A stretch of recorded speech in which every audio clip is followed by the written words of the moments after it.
Comrade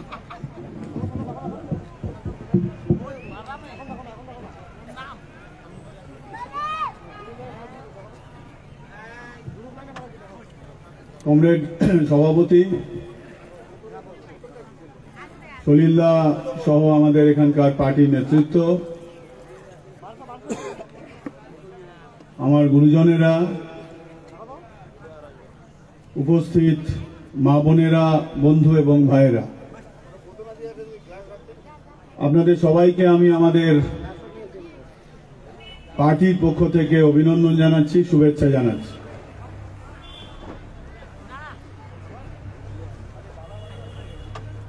একটু আগে সলিলদা আপনাদের বলেছেন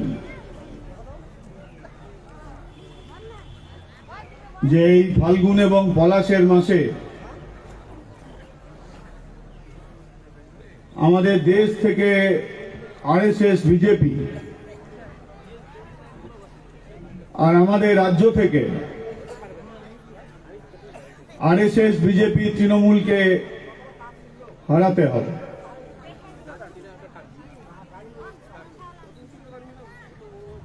আমরা মানুষের কাছে আমাদের কথা বলতে পারি, কারণ আমাদের দেশে 10 বছরের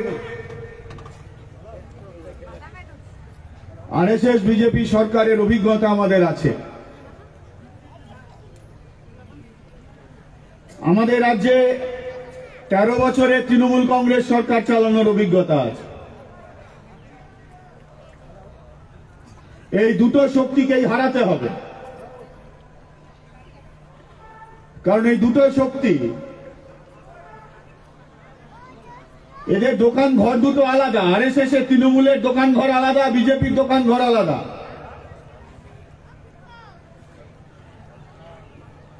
হাটের মাঝখানে এরা নিজেদের মধ্যে ঝগড়া করে। সাধারণ মানুষ মনে করছেন যে এ তো দুজনের ঝগড়া চলছে। সবকিছুতেই নবান্ন আর রাজভবনের ঝগড়া, অন্তত লোক দেখানো। ভেতরে ভেতরে সেটিং আছে, এখন মানুষ বুঝছে। কিন্তু আসলে এদের আলাদা দোকানে এরা যে মাল বেচে সেটা হলো একই গোডাউন থেকে আসে। সেই গোডাউনটা হলো আরএসএস এর গোডাউন। আরএসএস সেই শক্তি যারা গোপনে, নামে বেনামে, নামের থেকে বেনামে মানুষের মধ্যে ছড়িয়ে আছে। কখনো সেবা করার নাম করে, কখনো সাহায্য করার নাম করে মানুষের দুয়ারে দাঁড়ায়। আর একবার যদি তারা চৌকাঠ পেরিয়ে উঠোনে যেতে পারে, তারা মানুষের শোবার ঘরে পৌঁছানোর চেষ্টা করে এবং পৌঁছে মানুষের কানে বিষ ঢালে, মানুষের মনে বিষ ঢালে, ঘৃণার কথা বলে, জাতের নামে, ধর্মের নামে, ভাষার নামে, অঞ্চলের নামে, জাতি সত্তার নামে। মানুষ যাতে এক হয়ে তাদের রুটি রুজির লড়াইয়ে না থাকতে পারে, সুখে দুঃখে একসাথে তারা যাতে দিনকে, সমস্যাকে, সম্ভাবনাকে ভাগ করে নিতে না পারে, তাই সর্বদা তাদের মধ্যে অনৈক্য তৈরি করার চেষ্টা করছে, কানে গরল ঢালার চেষ্টা করছে। আরএসএস সেই শক্তি যারা আমাদের দেশের স্বাধীনতা সংগ্রামে অংশগ্রহণ করেনি, বরং সেই স্বাধীনতা সংগ্রামকে কেমন করে হিন্দু মুসলমানের নাম করে ভাগ করে দেওয়া যায়, ব্রিটিশের সেই যে ষড়যন্ত্র, ভাগ করে শাসন করা, এরা তার সাথ দিয়েছিল। ব্রিটিশের ছেড়ে যাওয়া চটিতে এরা পা গলিয়েছে। এদেরই মতবাদে বিশ্বাসী লোকজন গান্ধীজিকে খুন করেছে। আর আজকে এখন সরকারে এসে গান্ধীজির চশমার ছবি এঁকে মানুষকে ধোঁকা দেওয়ার চেষ্টা করছে। এরা যদি আবার লোকসভা নির্বাচনে জিতে আসতে পারে, যদিও তার সম্ভাবনা দিন দিন কমছে, কারণ ইতিমধ্যে ভারতবর্ষের বিভিন্ন রাজ্যে বিজেপি বিরোধী, আরএসএস বিরোধী শক্তি তারা একজোট হওয়ার চেষ্টা করছে। এই যে যারা সব একজোট হচ্ছে তারা কি সব গরিব মানুষের বন্ধু? না। তারা কি সবাই আমাদের চা বাগানের শ্রমিকদের স্বার্থের পক্ষে সবসময় দাঁড়িয়ে ছিল? না। তারা কি গ্রামের কৃষক, গরিব চাষি, পাট্টাদার, বর্গাদার, ভাগ চাষি তাদের পক্ষে দাঁড়িয়ে ছিল? না। তারাও বুঝছে যে আরএসএস সেই শক্তি, সেই দানব, তার এমন খিদে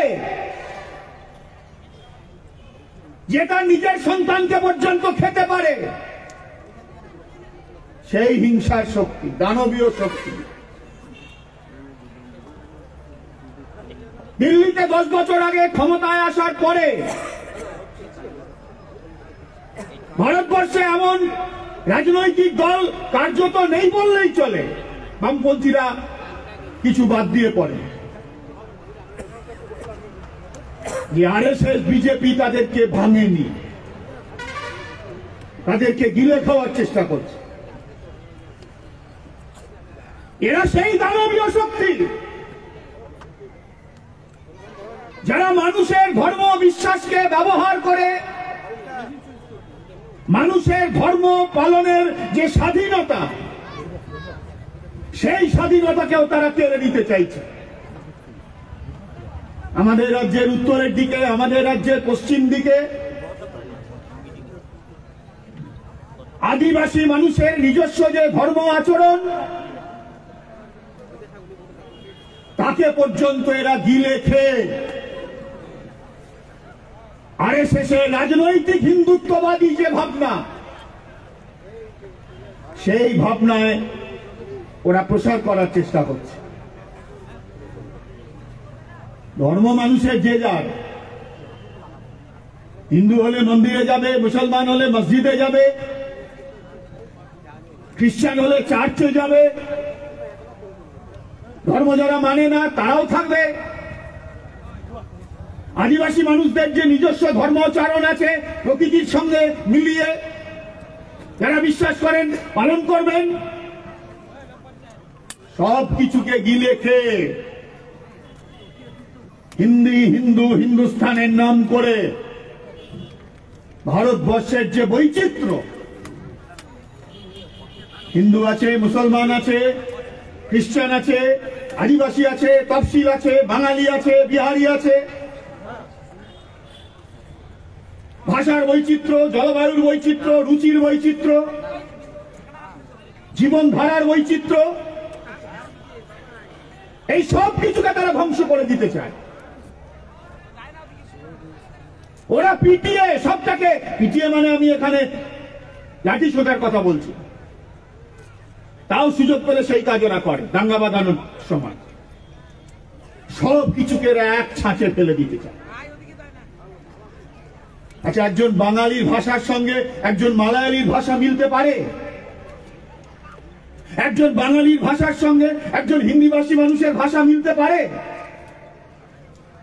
একজন আদিবাসী মানুষের সংস্কৃতির সঙ্গে একজন সাধারণ মধ্যবিত্ত বাঙালির সংস্কৃতি মিলতে পারে? দক্ষিণ ভারতের একজন মানুষের সঙ্গে উত্তর ভারত, গুজরাট, সেই মানুষের সংস্কৃতি মিলতে পারে? কখনো মিলতে পারে না। প্রত্যেকে তার ভাষা, সংস্কৃতি, রুচি, ধর্মবিশ্বাস, এই সব কিছুকে নিয়েই সমাজের বাস। ছেলেবেলায় পড়েছিলাম বৈচিত্র্যের মধ্যে ঐক্য, ভারতবর্ষের বৈশিষ্ট্য, বৈচিত্র্যের মধ্যে ঐক্য, ভারতবর্ষের প্রাণ ভোমরা। সেই জন্য স্বাধীনতার পর আমাদের দেশে যুক্তরাষ্ট্র তৈরি হয়েছে। দেশের জন্য একটা সরকার থাকবে, রাজ্যগুলোর জন্য একটা সরকার থাকবে, আর বামপন্থীরা পশ্চিমবাংলায় আমরা সরকারে এসে আমরা দেশ আর রাজ্যের বাইরেও পঞ্চায়েত, পৌরসভা, গ্রামের সরকার, শহরের সরকার আমরা তৈরি করেছি মানুষকে সঙ্গে।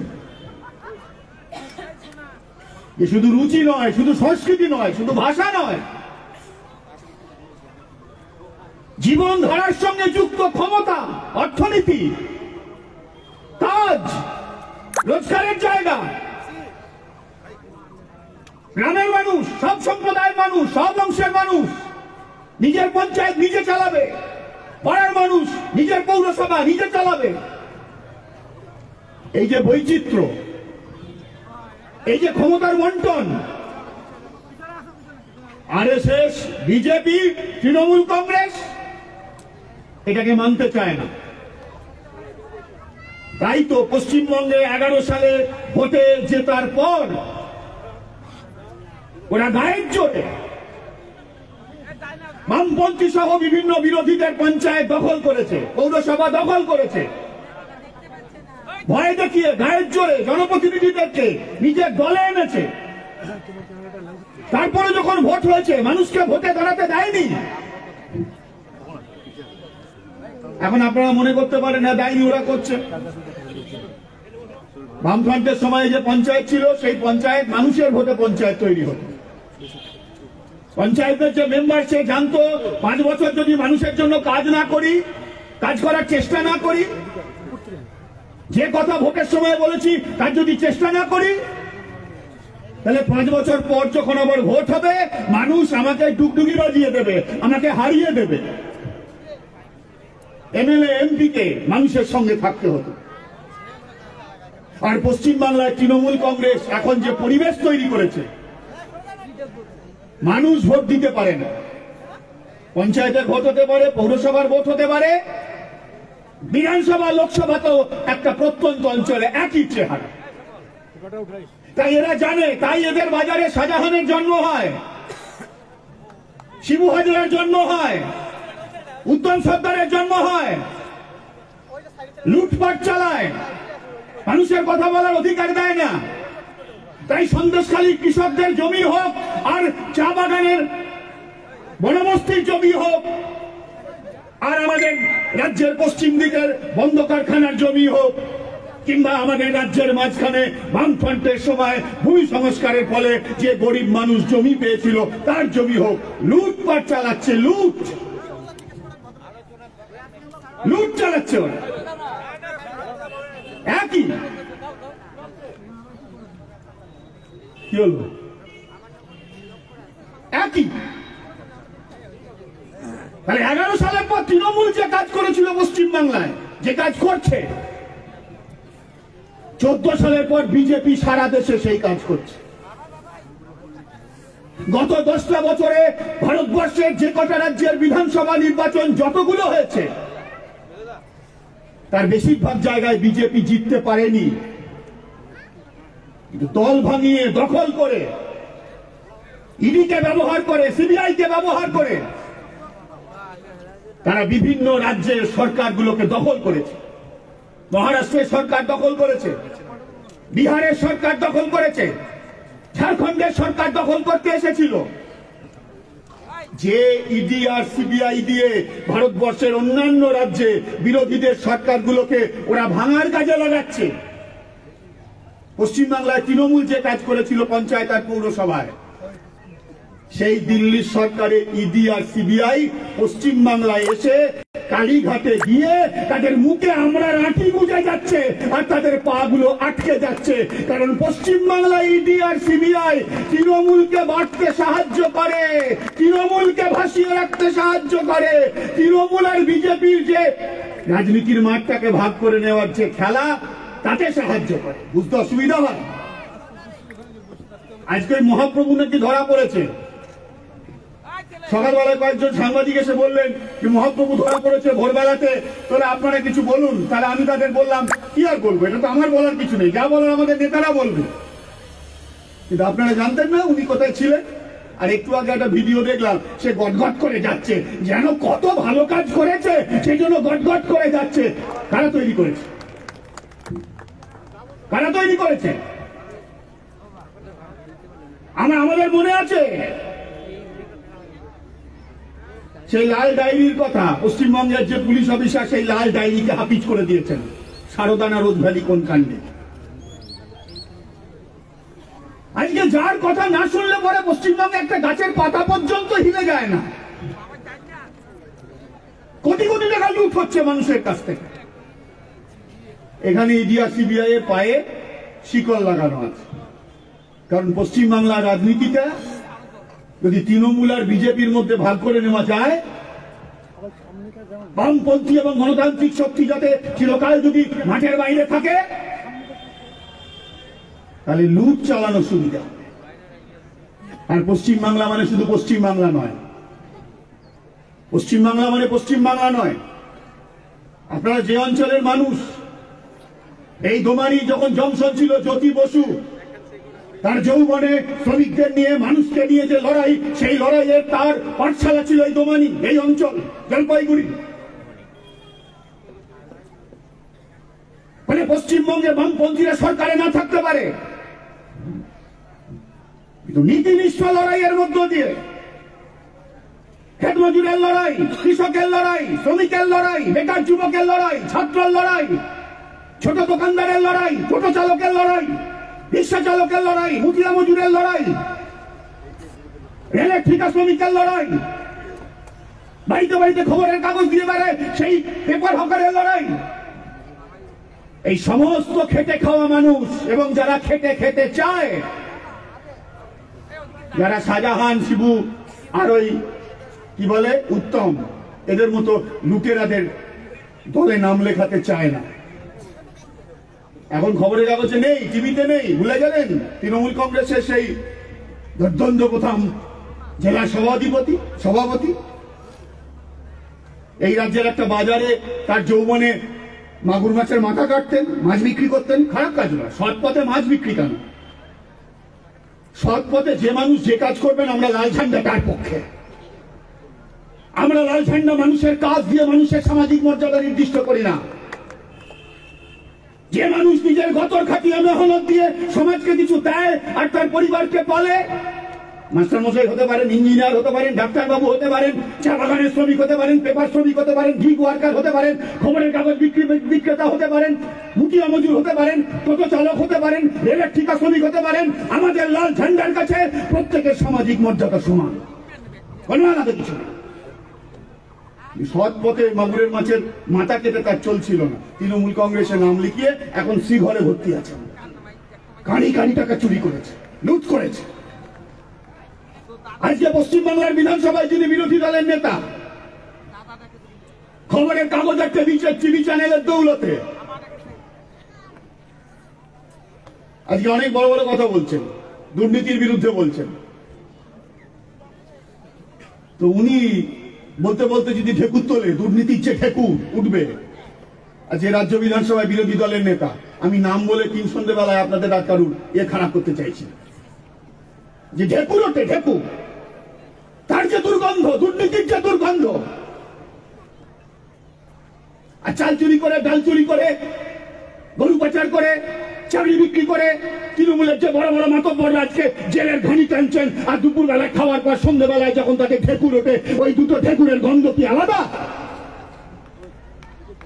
ও ছাড়া আছে বিজেপিতে গেছে বলে, আর এরা ছাড়া নেই। অন্য কিছু থাকতে পারে, চুক্তি থাকতে পারে, যা করছো করো, কান টানো, চুল টানো, কোমরে সুসুরি দাও, এখানে যাও, ওখানে যাও, শান্তিনিকেতনে এসো না, আর ওই কালীঘাটের ওই পাড়ায় যেও না। আলাদা কিছু আমি কথা বাড়াবো না, আপনাদেরও ফিরতে হবে। মীনাক্ষী আছে, মীনাক্ষী বলবে। লড়ছে ওরা, এখন লড়ছে। পশ্চিমবঙ্গের শ্রমজীবী মানুষের, খেটে খাওয়া মানুষের লড়াইয়ের নতুন একটা প্রজন্ম আমাদের রাজ্যে এসেছে। মানুষ স্বপ্ন দেখছে, আমরা সবাই মিলে একসঙ্গে আমরা লড়তে পারি, লড়াই করছি। আমার যে কথাটা হলো এই, আরএসএস সেই শক্তি, আরএসএস বিজেপি চালায়, আরএসএস তৃণমূল চালায়। পশ্চিমবঙ্গের মুখ্যমন্ত্রী একই কথা, আমি নাম বলে তিন সন্ধ্যেবেলায় ক্ষতি করবো না। পশ্চিমবাংলার মুখ্যমন্ত্রী তার রাজনৈতিক জীবনে একবারের জন্য আরএসএস এর বিরুদ্ধে কোনো কথা বলেননি। আরএসএস ওকে মা দুর্গা বলে, আর উনি গান্ধীজিকে যারা খুন করেছে তাদেরকে উনি দেশপ্রেমিক শক্তি বলেন। লড়াই মাঝে ময়দানে বলে এবারের ভোটে আমি যে কথা বলতে গিয়ে অন্যদিকে গেলাম, বিজেপি যদি ফিরে আসে, যার সম্ভাবনা কম, ভারতবর্ষে বিভিন্ন রাজ্যে সমস্ত শক্তি এক জায়গায় জড়ো হচ্ছে, আবার এই জড়ো হওয়ার মাঝে দু চারটে আরএসএস এর এজেন্ট ছাড়া আছে, সেই এজেন্টগুলো যদি বিরোধীদের ঐক্যের মধ্যে থেকে সেই ঐক্যকে ফাটল ধরানোর ক্ষমতা থাকে, তাহলে আরএসএস বলে দেবে বিরোধীদের ঐক্যের মধ্যে যাও। আর যদি দেখা যায় বিরোধীদের ঐক্যকে ভাঙার কাজ করতে পারবে না, তাহলে বেরিয়ে চলে এসো। যদি আরএসএস বলে বেরিয়ে চলে আসবে। এটা আমরা আমাদের পার্টি পরিষ্কার করে বলেছি, বিজেপিকে আসতে দেওয়া যাবে না। লোকসভা নির্বাচনে বিজেপিকে হারাতে হবে। পশ্চিমবাংলার মাটিতে বিজেপিকে তৈরি করেছে, বিজেপিকে বাড়িয়েছে, বীজ পুঁতে, সার দিয়ে, জল দিয়ে, পাহারা দিয়ে লালন করেছে তৃণমূল কংগ্রেস। আপনারা মনে করে দেখুন, তৃণমূলের যখন প্রথম জন্ম হলো কংগ্রেস থেকে বেরিয়ে, জ্যোতিবাবু দুটো কথা বলতেন, কংগ্রেসের মধ্যে থাকা আরো অনেক বেশি প্রতিক্রিয়াশীল, সাম্প্রদায়িক এবং জনবিরোধী, বাম বিরোধী অংশটা তৃণমূল কংগ্রেস তৈরি করেছে। আর একটা কথা জ্যোতিবাবু বলতেন যে তৃণমূল কংগ্রেসের সব থেকে বড় অপরাধ হলো বিজেপি পশ্চিমবাংলার মাটি চিনত না, ওরা বিজেপিকে পশ্চিমবাংলায় ডেকে এনে পশ্চিমবাংলার রাস্তা চিনিয়েছে। আমি সেই খবরের কাগজের নাম করতে চাই না, একটা খবরের কাগজের হেডিং হয়েছিল, আমাদের ছেলে মেয়েরা সোশ্যাল মিডিয়ায় এখন মাঝে মাঝেই দেয়। দলটা তৈরি করবার পর উনি বলেছিলেন যে বিজেপিকে সামনে রেখে আমি লড়িয়ে দেব। ওনার রাজনৈতিক জীবনে বেশিরভাগ সময় উনি প্রত্যক্ষ বা পরোক্ষভাবে বিজেপির সঙ্গে থেকেছেন। যেমন এখন মুখে বিজেপি বিরোধিতা করার কথা বলেন, কিন্তু পশ্চিমবাংলায় বিজেপিকে বাড়ানোতে তৃণমূলের 16 আনা হাত আছে। পশ্চিমবাংলায় সাম্প্রদায়িক রাজনীতির বাতাবরণ তৈরি করার ক্ষেত্রে তৃণমূল কংগ্রেসের 16 আনা হাত আছে। পশ্চিমবাংলার গণতান্ত্রিক ধর্মনিরপেক্ষ খেটে খাওয়া মানুষের রুটি রুচির যে কথাগুলো, সেই কথাগুলোকে ভুলিয়ে দিয়ে জাতের নামে, ধর্মের নামে, ভাষার নামে, অঞ্চলের নামে রাজ্যের মানুষের মনকে ভাগ করে দিয়ে ওরা বিজেপি আর আরএসএস এর জন্য রাস্তা তৈরি করে দিয়েছে, খেলার মাঠ তৈরি করে দিয়েছে। সারা দেশে বিজেপিকে হারাতে হবে, আর পশ্চিমবাংলায় বিজেপি আর তৃণমূল দুটোকে একসঙ্গে হারাতে হবে। 18 সালের পঞ্চায়েতের ভোটে অনেক মানুষ মনে করেছিলেন তৃণমূলটা তো খুব খারাপ, বামপন্থীদের তো এখন অত জোর নেই, তাই তৃণমূলকে হারাতে গেলে এখন একটু বিজেপি আনতে হবে। ঘরে ঘরে প্রচার করেছিল আগে রাম পরে বাম। অনেক মানুষ মনে করেছিলেন ঠিকই আছে, তৃণমূলকে হারাতে হবে, এখন বিজেপিকে নিয়ে এসো। 19 সালে লোকসভা ভোট, 5 বছর আগে লোকসভা ভোটে সেই একই কথা চললো গায়ে গায়ে, শহরে শহরে। বিশেষ করে হিন্দু ধর্মাবলম্বী মানুষের গরিব পাড়াতে গিয়ে কানে বিষ ঢালা হলো। নতুন নতুন লোক চলে এলো, যাকে কেউ কোনোদিন দেখেনি, রাজনীতি করতে দেখেনি। বাইরের রাজ্য থেকে প্রচুর পরিমাণে টাকা দিয়ে কেউ সাধুর পোশাক করে, কেউ সাধারণ চাষির পোশাক করে পাড়ায় পাড়ায় রয়ে গেল। সবকটা আরএসএস এর লোক মানুষের কানে বিষ ঢালতে শুরু করলো, হিন্দু মুসলমানের ঘৃণা তৈরি করতে শুরু করলো, আর বললো গতবারের লোকসভা ভোটে তৃণমূলটা খুব খারাপ, ওটা যদি আটকাতে হয় সিপিএম ভালো, কিন্তু ওদের এখন জোর নেই, বিজেপিকে ভোট দাও। সরল মানুষ, খেটে খাওয়া মানুষ সূর্য ওঠার সঙ্গে সঙ্গে মাঠে চলে যায়, কলে চলে যায়, বাগানে চলে যায়, সারাদিন হাড় ভাঙা পরিশ্রমের পর আবার ঘরে ফেরে, যার যেমন ঘর আছে, খেয়ে দেয়ে ক্লান্ত শরীরটা ঘুমিয়ে পড়ে, আবার পরদিন ভোরবেলায় উঠবে। সেই সরলমতি মানুষের কানে গিয়ে বলল যে তাই তো এখন বিজেপি আনো, এখন সিপিএম নেই, তৃণমূল খুব খারাপ। মানুষ মনে করলো সত্যি তো তাই নেই, কারণ টিভিতে তাই বলছে, কাগজে তাই বলছে, সাধুর পোশাক পরে এই লোকটা এসছে, এটি আর খারাপ লোক হবে? যোগী আদিত্যনাথের পোশাকও কিন্তু গেরুয়া। আমাদের জাতীয় পতাকার প্রথম রংটা হলো গেরুয়া, ত্যাগের প্রতীক। আর আজকে গেরুয়া পোশাককে ব্যবহার করে যারা ধর্মের নামে মানুষের মধ্যে ভাগ করছে, রাজনীতি করছে, তারা গেরুয়া রংটাকে বাজারে বিক্রি করছে নিজেদের স্বার্থের জন্য। গেরুয়া রংটার অমর্যাদা করছে, গেরুয়া রঙের সঙ্গে বিশ্বাসঘাতকতা করছে। কিছু গেরুয়া লোক চলে এলো, কাপড় জামা পরে, মানুষ বিশ্বাস করলো। 19 সালে লোকসভায় ভোট দিল, 21 সালে বিধানসভা ভোট। সেই একই লোক মার্কেট সার্ভে করে দেখলো বাজারটা বড় হতে পারে, বিজেপি জিতবে না। বামপন্থীরা যদি সামনে চলে আসে, বাম সহযোগীরা যদি সামনে চলে আসে, তাহলে বিপদ হবে। আরএসএস খোলাখুলি বলল বিজেপি জিতলে খুব ভালো, কিন্তু না জিতলে আপত্তি নেই, তৃণমূল থাকে থাকুক, লাল ঝান্ডা যেন ফিরে না আসে। কারণ লাল ঝান্ডা ফিরে এলে বলবে হিন্দু মুসলমানের নামে ভোট করা যাবে না। লাল ঝান্ডা ফিরে এলে বলবে ধর্ম বিশ্বাসী হিন্দু যাবে মন্দিরে, মুসলমান যাবে মসজিদে, খ্রিস্টান যাবে চার্চে, ধর্মের নাম করে তুমি কারুর রাস্তা আটকাতে পারবে না। লাল ঝান্ডা থাকলে এই কথাগুলো বলবে। লাল ঝান্ডা থাকলে বলবে কেন চা বাগান বন্ধ আছে, কেন বাগানে শ্রমিকেরা মজুরি পায় না। লাল ঝান্ডা থাকলে বলবে কেন কৃষকের জমি লুট হচ্ছে। লাল ঝান্ডা থাকলে বলবে কেন কৃষক ফসলের দাম পায় না। লাল ঝান্ডা থাকলে বলবে যে তুমি তো ভোটের সময় বলেছিলে, 14 সালের ভোটের সময়, मेरे सरकार आने का बाद साल में 2 करोड़ नौजवान की बहाली होगी, মানে বছরে 2 কোটি করে বেকারের কাজ দেব। আর সেই শুনে উনি বললেন ও আমি কিছুতে কম আছি নাকি, হাম কিসি সে কম নেই, আমি বছরে 2 লাখ করে বেকারের কাজ দেব। লাল ঝান্ডা থাকলে বলবে, প্রধানমন্ত্রীকে বলবে ও হে জুমলাবাজ প্রধানমন্ত্রী, ও হে নাটকবাজ প্রধানমন্ত্রী, ও হে ধর্মের নাম করে বিধর্মী প্রধানমন্ত্রী, কোথায় গেল বছরে তোমার 2 কোটি করে বেকারের কাজ? ভারতবর্ষে বেকার সংখ্যা একেবারে সমুদ্রের সুনামির মতো বেড়ে যাচ্ছে। লাল ঝান্ডা থাকলে বলবে ও হে নবান্নের 14 তলায় থাকা আধুনিক নিরো রাজ্য পুড়ছে, মানুষের পেট জ্বলছে, কোথায় গেল তোমার বছরে 2 লক্ষ বেকারের কাজ? লাল ঝান্ডা থাকলে বলবে পঞ্চায়েতে টাকা মারা যাবে না। লাল ঝান্ডা থাকলে বলবে 100 দিনের মজুরি দিতে হবে। লাল ঝান্ডা থাকলে বলবে আবাস যোজনায় দুর্নীতি করা চলবে না। লাল ঝান্ডা থাকলে বলবে তৃণমূলের পঞ্চায়েতের প্রধান আর কাউন্সিলররা ছিল আঙুল, লুট করে হয়ে গেছে কলা গাছ, তাদের বিরুদ্ধে লড়াই হবে। তাই তৃণমূল থাকলে থাকুক, আপত্তি নেই। তৃণমূল থাকলে রাম রহিমে ভাগ করে দেওয়া সহজ, তৃণমূল থাকলে উত্তরবঙ্গ দক্ষিণবঙ্গ করা সহজ, তৃণমূল থাকলে রাজবংশী, কামতাপুর, কি বলে নেপালি, ভাটিয়া সাধারণ মানুষ ভাগ করা সহজ। তৃণমূল থাকলে বামুন মুচি কায়ে ভাগ করা সহজ। তৃণমূল থাকলে ছেলে মেয়ে ভাগ করা সহজ। তৃণমূল থাকলে হিন্দু মুসলমান করা সহজ। তৃণমূল থাকলে বাঙালি বিহারি করা সহজ। আর এইগুলো যদি করা যায় তাহলে আরএসএস এর সর্বনাশ হবে না, আরএসএস এর পৌষ মাস সাধারণ মানুষ খেটে খাওয়া মানুষের ঐক্যের সর্বনাশ হবে। সেই জন্য ওরা বলেছিল যেন না আসে বাম, না লাল ঝান্ডা ওড়ে। পৃথিবীর ইতিহাসে যারা যখন শাসক থাকে তারা তখন এ কথা বলে, তারা ভাবে তপ্তে যখন আছি আমার ইচ্ছে সূর্য উঠবে, আমার ইচ্ছেই মেঘ হবে, আমার ইচ্ছেতেই বৃষ্টি হবে, আমার ইচ্ছেতেই চাঁদনি রাতের চন্দ্রমা চারদিকে ছেয়ে যাবে। ওরা জানে না প্রকৃতিতে কতগুলো নিয়ম আছে, মানুষের সমাজে কতগুলো নিয়ম আছে। কখনো কখনো মানুষ তার অভিজ্ঞতায় চোখের সামনে যেটাকে দেখে সেটাকেই মনে করে সঠিক।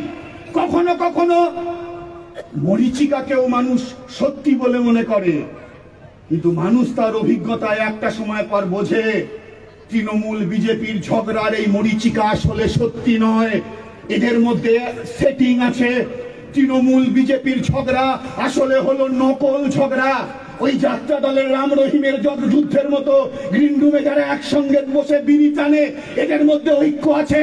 বাগিচার শ্রমিকদেরকে ভাগ করার জন্য ওরা এক, কৃষককে ভাগ করার জন্য এক, বেকার যুবক যুবতীদেরকে ভাগ করার জন্য এক, মানুষকে ভাগ করার জন্য এক, পঞ্চায়েতের ক্ষমতাকে কেড়ে নেওয়ার প্রশ্নে এরা সবাই এক, দেশের গণতন্ত্রকে ভাঙার জন্য এরা এক, সুপ্রিম কোর্টকে ধ্বংস করার জন্য এরা এক, পার্লামেন্টকে ধ্বংস করার জন্য এরা এক, বিধানসভাকে ধ্বংস করার জন্য এরা এক। মানুষ তার অভিজ্ঞতায় গত 2 বছর ধরে বাংলার মানুষ বুঝছেন যে তৃণমূল আর বিজেপির আসলে নকল যুদ্ধ চলছে। এই পঞ্চায়েতের নির্বাচনে আমরা ডাক দিয়েছিলাম, দুর্নীতিগ্রস্ত পঞ্চায়েতকে সরাও, জনগণের পঞ্চায়েত গড়ে তোলো। তা যদি করতে হয় তৃণমূল আর বিজেপি এই দুটো শক্তিকে হারাও। তৃণমূল এবং বিজেপি বিরোধী সমস্ত শক্তিকে নিয়ে এক জায়গায় দাঁড়িয়ে লড়াই করো। পঞ্চায়েতের ভোটে একটা ইঙ্গিত পাওয়া গেছে, বিডিওকে ব্যবহার করে, থানার ওসিদেরকে ব্যবহার করে, আর তারা ভাবছেন চাকরি জীবনে গোটাটাই বোধহয় তৃণমূল কংগ্রেসের সরকার থেকে যাবে। জনগণের খাতায় প্রতিদিন আপনাদের কারনামা লেখা হচ্ছে, প্রতিদিন কারনামা লেখা হচ্ছে। গত পঞ্চায়েতের ভোটে যে পুলিশ অফিসাররা, যে বিডিও দপ্তরের প্রশাসনিক লোকেরা জনগণের অধিকার প্রয়োগ থেকে জনগণকে আটকেছিলেন, পুলিশ নিয়ে, দুষ্কৃতি নিয়ে, টাকা নিয়ে, মিডিয়া নিয়ে এ যাত্রা পার পেয়ে গেছেন, চিরকাল পার পাবেন না। আর জনগণের খাতাতে এই সমস্ত অত্যাচার, অবিচার আর আপনাদের দুর্নীতিগ্রস্ত চেহারাগুলো লেখা হচ্ছে। তাই তো নিরাপদকে গ্রেপ্তার করতে হয় মিথ্যা মামলায়। 9 তারিখে গ্রেপ্তার করে আর 10 তারিখে তার অভিযোগ জমা করে। তাই তো নিরাপদকে গ্রেপ্তার করতে হয়। তাই তো শিবু, অজিত আর শাহজাহানদের মতো লুটেরারা ঘুরে বেড়ায়। নিরাপদদের শেষ পর্যন্ত গ্রেপ্তার করা যায় না, বামপন্থীদের মানুষের সংগ্রাম থেকে সরিয়ে আনা যায় না।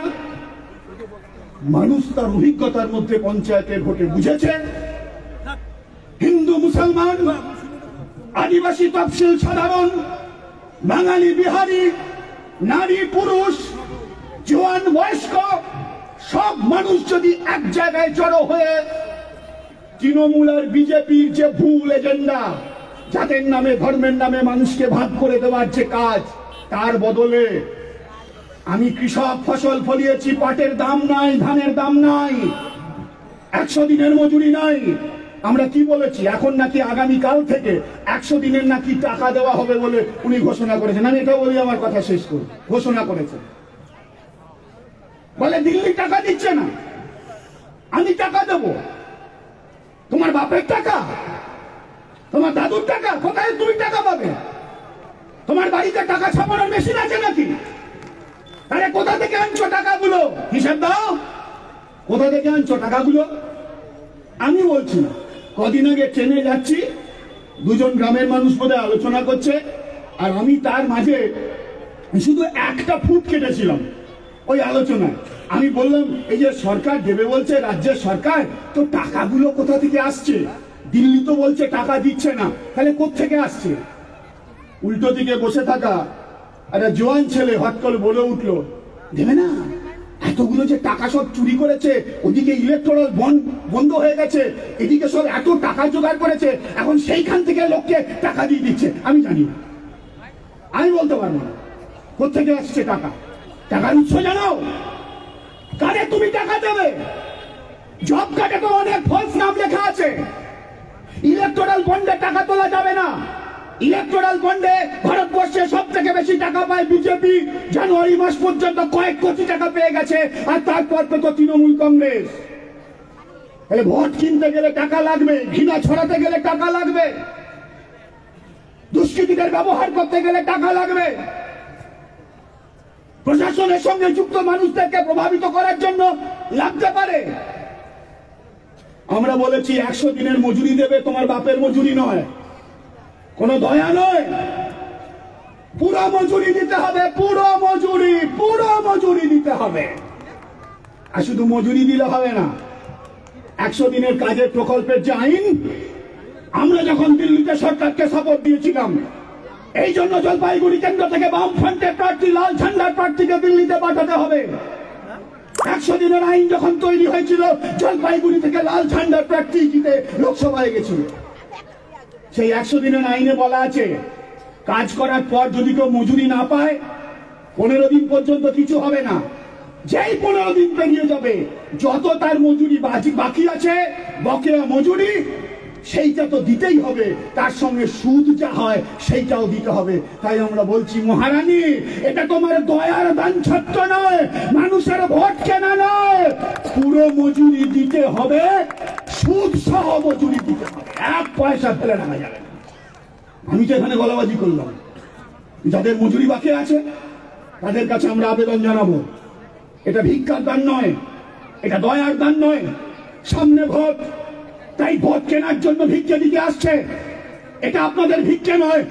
আপনারা গতর খাটিয়ে সম্পদ তৈরি করেছেন, 2 বছর আপনাদের মজুরি বাকি আছে, আপনারা দল বেঁধে পঞ্চায়েতে যান, বিডিও অফিসে যান, নিজের যে অধিকার সেই অধিকারটা বুঝে নেওয়ার জন্য যা করার সেই কাজ আপনারা করুন।